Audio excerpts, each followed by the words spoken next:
जुळी गाठच्या आजच्या भागात असा काही थरार घडलाय ना की पाहून तुमच्या काळजाचा ठोकाच चुकेल.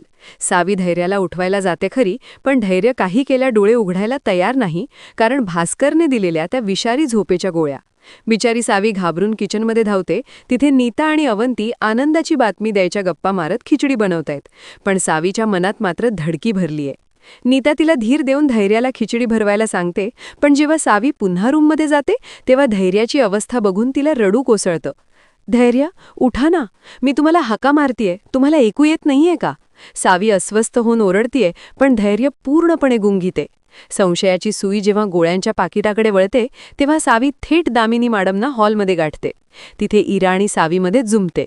इरा तर चक्क सावीलाच दोषी ठरवते. पण जेव्हा सावी ते औषधाचं पाकिट दाखवते तेव्हा दामिनीच्या काळजात धडकी भरते, कारण हे सत्य बाहेर आलं तर त्यांचं काही खरं नाही.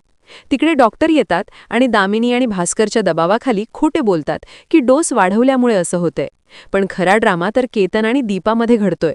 जेव्हा केतन पैशांचा हिशोब विचारतो तेव्हा दीपा चक्क आपल्या पोटच्या पोराचा, अथर्वचा वापर करून त्याला ब्लॅकमेल करते.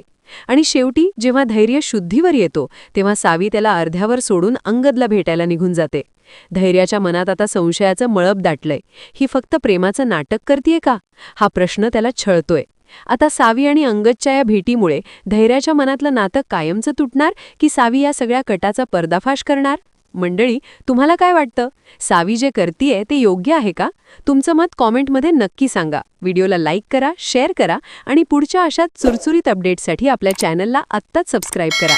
बघायला विसरू नका पुढचा भाग.